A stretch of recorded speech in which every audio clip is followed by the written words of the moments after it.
Okay, this is our, go ahead, we're going to start. This is our third class.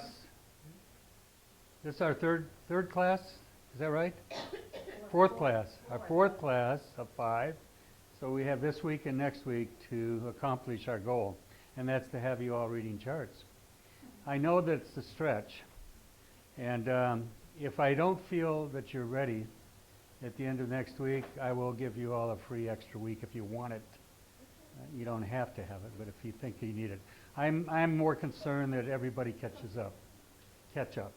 I want you to really study this week. Everybody's got a life besides this, and therefore sometimes things get in the way. Okay? Delilah had a new school to go to this week. She couldn't study. She had to move, and not move, but it was like moving for her. And she's been busy. She couldn't even pick up a book. Okay? She's got new courses to teach, things she's not taught before, so it's a lot of challenge for her. So I understand everybody has their own life, but I also want you to stay dedicated to this. It's the first step of 1,000 miles. Starts with what? First step. In this case, this is your 4th step. Okay? So what I want you to do is I want you to get busy, stay with the books, keep on working at it, keep on learning. We're going to give you a little grill today. And by that I mean it's not a personal thing, it's going to do a group thing. My wife has taught for years. She's got 2 master's degrees in this particular field, and she gives me advice about what we might do to make it work better. So today we're going to break up into 2 different groups, and we're going to take, Barbara's going to head one because she has a good background in astrology, and she can be kind of a coordinator for that little group. And then we're going to set somebody else up, and it's going to be Ann. And Ann's going to work with the second group. She's an ex-student of mine. So what we're going to do is we're going to have a group, and then we're going to kind of study real quick together for about 20 minutes or so. Then I'm going to ask you some questions, and then we're going to have a little competition between the 2 groups. And my wife said we give a present. I don't have anything to give. I don't know what we do. She says a prize. What kind of prize can I give for a group? But here's the whole bottom line is the prize is you're learning, and that you're gaining knowledge and you're gaining wisdom. Before I do that, I want to give you a quick presentation on the 3 layers of aspect interpretation. And it's so important you understand this, because this is really, in my mind, what it's really about in terms of interpreting. The 3 layers of aspect interpretation. Okay? I didn't do this before, did I? Okay. This is real important. If you get this, you'll start to be a reader. You start to understand charts. And by that I mean that, it's easy to say you got Moon squaring Saturn and there's a tendency to have emotional depression. Okay, that's pretty easy, right? You tend to fight off depression in your life. A lot of problems relating to the parents, Saturn, Moon. Those are very physical things, real things. You can read that quite easily in a chart, okay? Chantel sent me a chart today of somebody, and I have no idea who it is. Huh? A friend. But I wrote back, I think I said he was a philosopher poet. You know? What did you wrote? I wrote he's a philosopher poet. Romantic philosopher or something. Do you know him? Well? Do you? He should be that, because he's got Jupiter conjunct, if I recall, in Sagittarius with the Moon, and he's got a real strong Venus in his chart in the 12th, and he's got a lot of Piscean influence. So, it gives a very sensitive nature, okay, quality. He's Scorpio, yeah, and I could go there too. So, so I don't have to. We got too many Scorpios here. Yeah. Anyway, enough of that. The point being that when you get a chart, you start looking at the overall picture and you start to get some feeling about it. I also felt there was some major issues with his mother and sorrow relating to his mother. Okay. Huh? His mother. There was some sorrow or something, or maybe a death of a mother. That's what I saw. So why did I see death? Because if you look at the chart, there's an opposition Pluto and the Moon. And it's in a cross, a T-cross. So I saw suffering that he suffered, experienced through his mother. And it was through a loss of death is what I thought. Okay, is that accurate or not? 200%. Huh? 200% accurate, okay. So, but I've never seen that chart till you sent it to me today. The point being, how do you see these things? You see them because you understand the language. You understand the chart, the message it's giving you.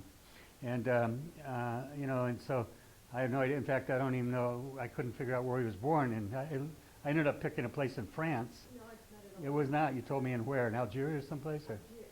Algeria. No time. Didn't matter because it wouldn't have changed those aspects at all. Okay. Not a bit, not a bit. It might have changed the shape, this is the house positions a little bit, but it wouldn't have ever changed those aspects that I just read to you. So anyway, so that's how astrology is. That's all I'm trying to tell you.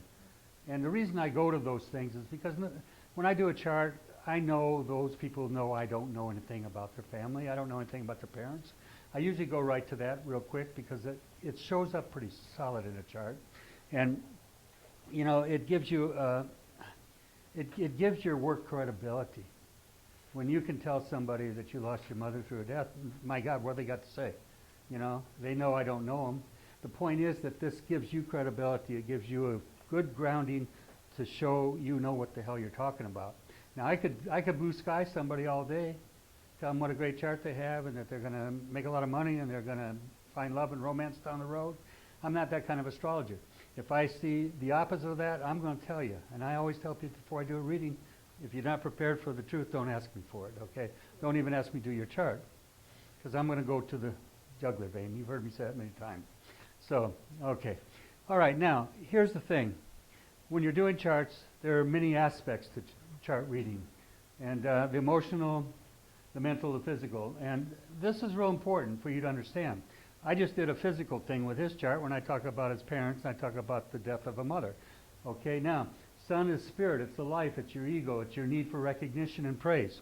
I can't emphasize that enough because it is your need for your ego expression. If you have the closest planet to it, aspecting it, it tells you a lot about what does your ego need. Now, in my case, I've got my sun square Mars. I think I mentioned a little of this last week. And Mars is what? Combat and fighting and all. And it's a square, so it's not the best aspect. Which means that I tend to have expressed in my life, I know I have, my great dominance of a fighter I am. You know, in prison and how much I beat this guy that got, you know, all that stuff. There was a lot of ego stuff in that. And you have to look at yourself honestly and say, you know, Ron, that's true. You know you got a big ego when it comes to you thinking you're a tough guy. You know? You get what I'm getting at? So Mars is my closest aspect to my sun. It was really funny because my son, who is my second born, Brian, who lives in California, was staying with us for a while. And we did his chart, we put it up here, and he had the same aspect. And what's he do when he gets up? I get him to talk about his chart. He starts talking about when he was younger in this fight and that fight, and he's talking about, and he's martial arts trained as I am. So we kind of both proud of this, you know what I mean? So that's ego stuff. It's all ego. You know what I mean? Just about when you think you're great, you get gets knocked down. You know what I mean? I've learned in life that the greater your ego, the more pride you have, the likelier you're going to fall. You know, it's going to bring you down. Ego, what is it? Pride goeth before the fall. I think, is that a scripture or maybe not? So it really does, though. All right, so we want to understand sun is the conscious mind, it's your spirit, it's your will. It's your will. So if you have a strong will, you can find that in a chart as well. Some people give up easy, okay? Some people just quit. They just don't have the strength of will, okay? And think about it. What is the will? Is the will? It's the determination to live and to thrive and to overcome things. That's what the will is. You know, Edgar Cayce. Many of you are students of him, and over the years, I'm sure, have read his work. If you've been in the metaphysical community, Edgar Cayce, called the Sleeping Prophet. There's a Cayce Foundation and Center down in Virginia Beach, Virginia, where they actually have recorded everything he ever said, pretty much. And he even did astrological stuff. There's an astrological program they put together based on his readings of astrological influences in a chart. But one of the things that Edgar Cayce said that I never forgot, and he emphasized a lot, is will is ever the ruler. Will is ever the ruler. Means that it will rule over all. It's not only the ruler of you, your will. My wife has a strong will, very powerful willpower. You know, I mean, and I always tease her, you know, that it's Russian stuff. You know, the Russian. You know, it seems like Russians have better, stronger wills. But the will is the ruler. She will not eat things that I would never be able to avoid. You know, sweet things I love. You know, breads, you know, cakes, cookies. She would never touch that stuff. because she's strong-willed. She knows it's not good for her. And so I admire that in a person. I mean, I wish I had a tenth of that kind of will in my own life. But being a Sagittarian, I didn't, hell with it, live, laugh, and enjoy it. So anyway, here we are. Sun, conscious mind, spirit, will, purpose, and life force. The sun equals a loving father in a chart. By the way, 2 indicators of a father in a chart, Saturn and sun. I think I told you that last week. Okay, sun is the heart, it's the back, it's courage, determination, and purpose in life. So very often if I see a bad sun affliction in a chart based on the progression, the transits in a chart, what I look for, if I see that, there's danger of what? Back problems, even heart problems. Okay, Mars, I have Mars, I told you, it's squaring my sun. Okay, that's a chart that indicates potential heart attack. And I had a heart attack 6 years ago, you know. But the point I'm getting at is, you know, even though I see that and I know it, you know, we tend not to want to acknowledge it. You know, that's we put our head in the sand. Oh, it doesn't apply to me. You know, I'm tougher than that. I can get over it. But the whole point is, I did and I will. But the point being is that those are indicators of problems if you have the sun afflicted. The back is also, and and often these things don't happen until we get weaker and older. Okay, because the body eventually it succumbs to, you know, the weaknesses you have in that chart physically. Okay, those are physical things. So determination and purpose in life, that's all that. Okay, the moon, the soul, the feelings, the subconscious mind. It's the habits, the food, the addictions. It's the unconscious behavior. It's emotional needs, the child within us, the mother. Okay, the mother. Okay, so I mentioned that. That's what I look for in a chart. Look for the mother. Okay, and so if you see these afflictions to those positions, you know, you tend to know there's conflict in that area of his life. Okay, yes. What person is trying to interrupt? When you talk about the will, it's like someone has a strong will. Reflecting in their chart, You and can. you also see the opposite of that. Yes. Someone is like really Yeah. weak will. Yeah. In fact, it doesn't also mean just because, okay? It's the aspects in the chart that indicate it. But, for example, the sun rules what sign? Leo. Good, for you coming across. Let's get it good. So that's the kind of stuff I'm going to start finding out how much you know. It rules of Leo. So what's the opposite sign of Leo? Aquarius. Aquarius. Good. And so what is that called when it's an opposite sign it rules? Huh? Opposition? It's an opposition, but what is the opposite? What if the sun is in that opposite sign? What does that mean? Is it a detriment? It is. Fall? No, detriment. Detriment, yeah. So the exaltation and falls are opposites. That's another thing, okay? So those things, that's why you want to learn those things. You want to learn what exaltation and what the fall position is, okay? Sun does well in Aries, but it's not too strong in Libra, right? So that exaltation and fall again. So we have reasons of calling them those things. And it weakens it a bit, okay? And I guess I don't like to talk about my own family members, but I have a boy that is Aquarian that has no control, particularly once he got in drugs. You know, I mean, just constantly the will, his determination. I can get him out of jail, and when he was growing up, I'd get him out of jail, and he was like, "Dad, I'm going to stop. I'm not going to do this." You know, and at first chance he gets, he's back doing it again. No willpower. See it? No, it's typical of it. Was just I was saying I have a son that has an Aquarian sun. He's Aquarian, sun sign. We're talking about weak will. I see that in him. And rebellious. That's exactly true, you know. Yeah. Oh, I mean, anytime I tell him not to do something, he'll do it. I remember I bought him a brand new truck. And he calls me one night, and it's winter, and it's stormy, and he's up, and he's going to college, and I won't get into all that, but he's in college, and he says, he doesn't have insurance or something, and I don't know whether it lapsed or something. I said, God forbid, do not drive your truck. He went out the same night and crashed it. The night I tell him, please don't drive that truck. But I mean, anyway, I'm getting on these divergent stories. I don't mean to go so far off path, But this is what we're talking about when we talk about will, and to answer your question, okay? Yes, you can see that indication in a chart, yes, okay? And you'll get to that point where you will, and you'll know, okay? So, moon, habits, pattern, food addictions. I see often people with food addictions that have problems, either one of the two extremes, bulimia or overweight, always fighting. They very often have problems with the moon afflictions. The moon is your habit patterns. It's your compulsive behavior. It's things you do that you don't always consciously understand why you do it. Huh? Do we all do that sometimes? I told you the story about the guy hypnotized in the Navy. Told him he was going to do something stupid, ripped the pocket off his jumper pocket, and he does it after he's out of his conscious, and he doesn't know that suggestion's put in his mind. And he looked like a guy that needs a cigarette, keeps looking down at it, and it's just real. You see he's frustrated. Finally, he rips the pocket off. I said, "What'd you do that for?" And he came back with the quickest rational explanation. I got tired of looking at the thing. It was ripped about that far. But his mind, the conscious mind, is going to give a rational reason for all your unconscious behavior. If it's irrational, because the subconscious often is irrational. But if you keep putting negative stuff into your subconscious mind, like, I'm sick, you're going to be sick, and you're going to have physical problems, and you're going to have ailments, and you're going to wonder why.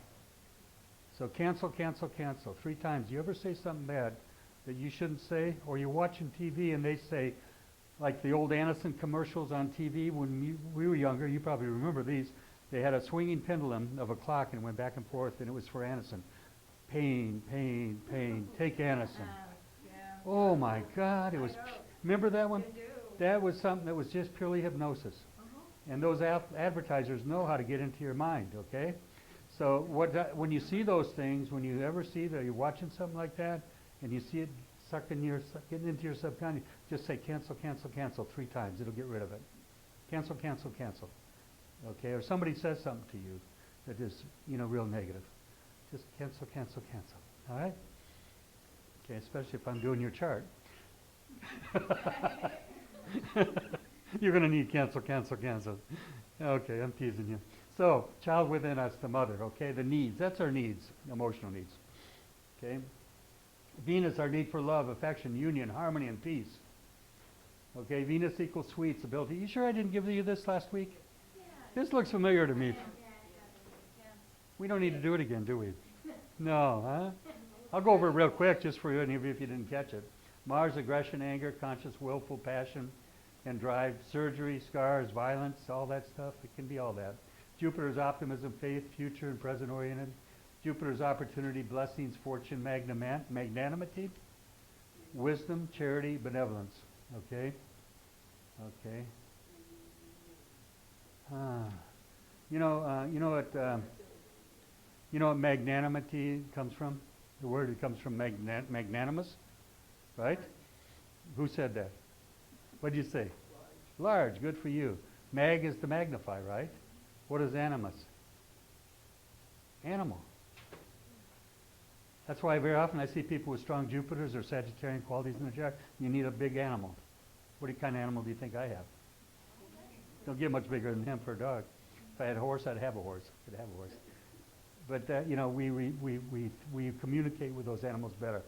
The Jupiterian is a very compassionate sign, and it's soul. Remember the crescent. Remember the soul dominates what? The physical. Okay. As opposed to Saturn, okay, which is the other way. So what do? We relate, we emotionally, we can communicate with the soul of that animal better than others. Generally, if you have a strong Jupiter in your chart, you will. Yeah.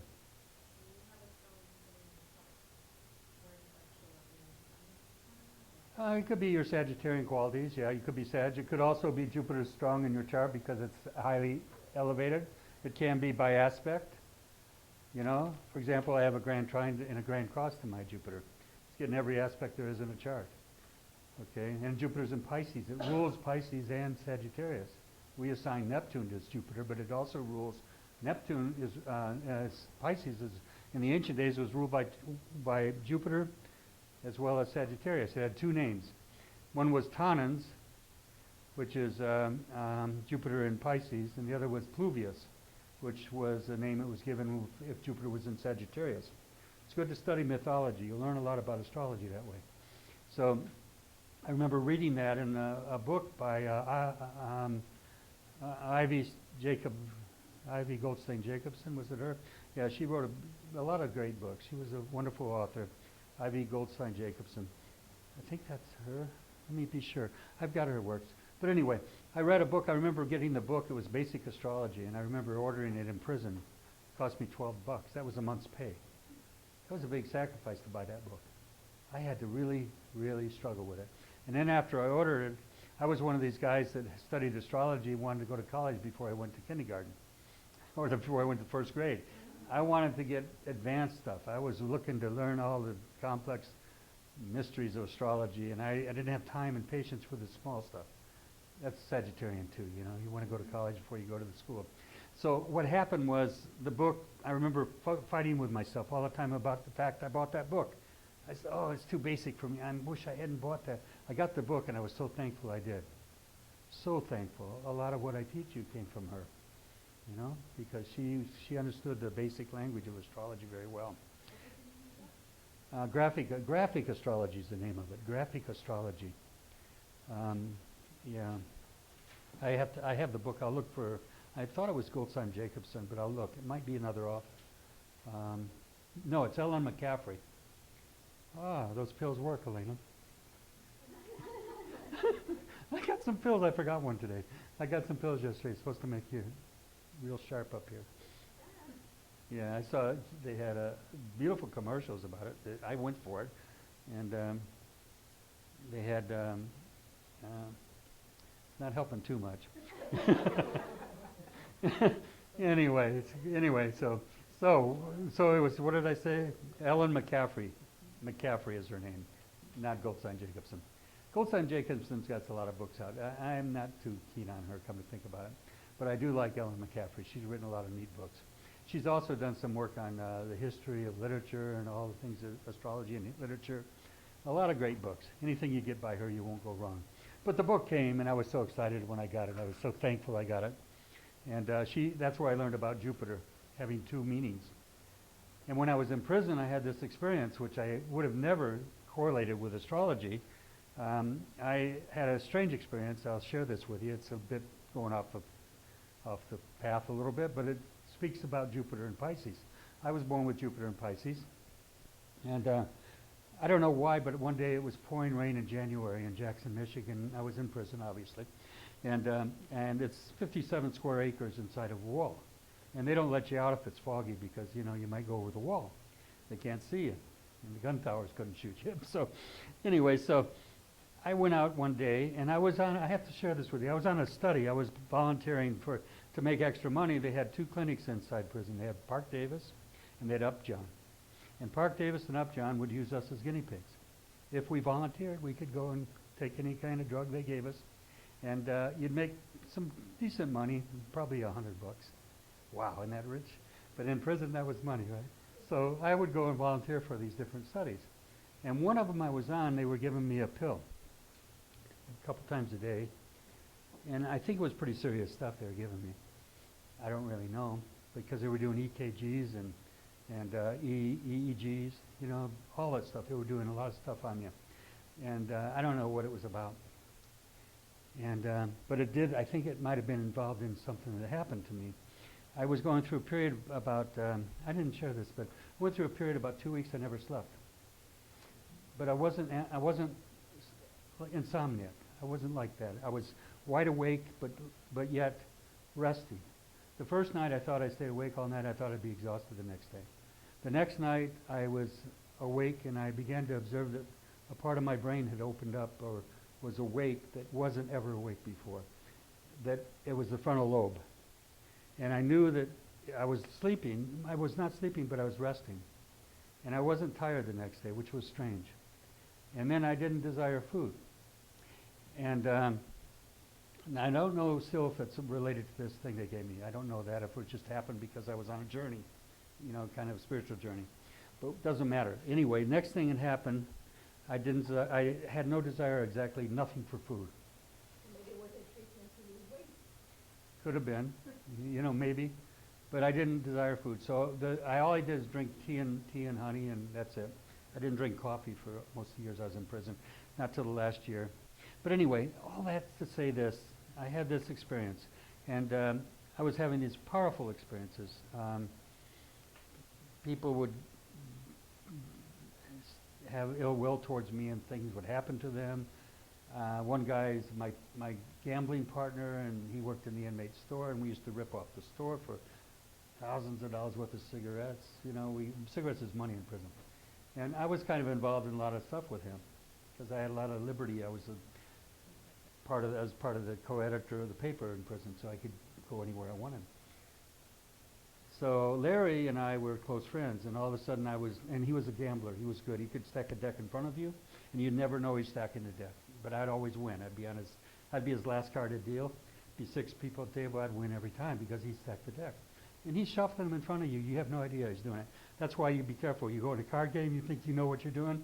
If there's a card shark there, he spent hours, used to be in front of a mirror all day. Had a mirror on his bunk in prison. He practiced, stacking decks. You'd never see it happen. I'm really digressing. But anyway, here it is. We're sitting at the table one day at lunch, and I decided to go because they had cherry tarts on the menu. I never, ever went to eat. I didn't care to eat. But I thought, cherry tarts, I've never seen that. I think I'll go get a cherry tart. So I sit down with Larry at the table, and I take a bite of the cherry tart, and it tastes like ashes in my mouth, the crust did. And I didn't want it. So I said, Larry, you can have this. I don't want it. And Larry looks at me with so much anger and venom in his face. He's just angry, and he's staring at me, and he locked eyes with me. And he said, well, yeah, Watson, you get religion. That's going to do you a lot of good. Because I was studying scriptures. I was into a lot of different things now. And I was going a different path. I would stop being bad guy in there with him. And I stopped being his partner in crime, and if you would, inside prison. And all of a sudden, he's locked eyes with me, and he starts staring at me, and he's saying, yeah, you get religion. That's going to do you a lot of damn good. Why don't you study law? You might get out of this damn place. And he's just staring at me with the coldest look. He was a Capricorn, by the way. He could do a cold look. And he looked at me with the coldest eyes. And I locked eyes with him. And I just felt love for him. That's where I was in my heart. I was going through a lot of changes. And I remember saying to him, I didn't say anything. I remember looking at him and thinking to myself, Larry, I wish you understood. And I didn't feel defensive or offensive. I just locked eyes with him and was looking in his eyes, thinking love thoughts towards him. I wish you understood. And all of a sudden, he grabbed his chest. He fell in his tray. He looked up. He was beet red in his face. He said, my God, Ron, I think I just had a heart attack. Whew. So I didn't associate it with us in that look of locking eyes there. I didn't even think about it at the time. I went to my cell that night, and Larry came.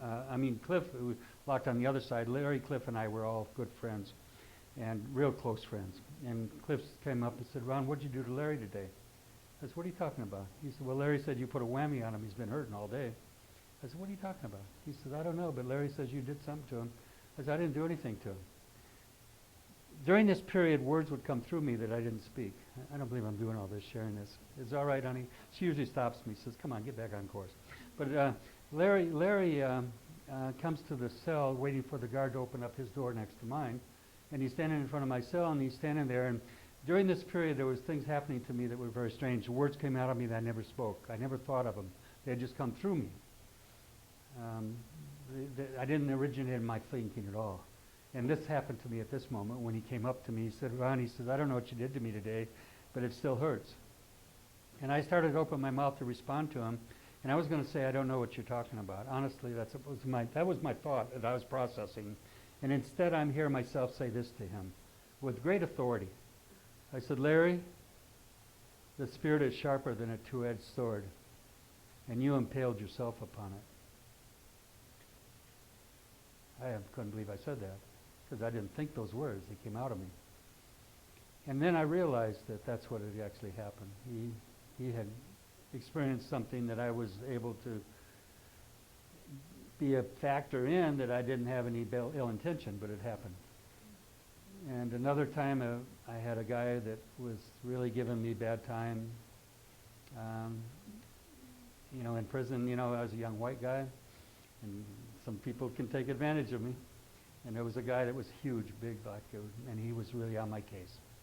And he was really after me. And he kept making comments. He'd go by my cell every day. And I'd had enough of it, so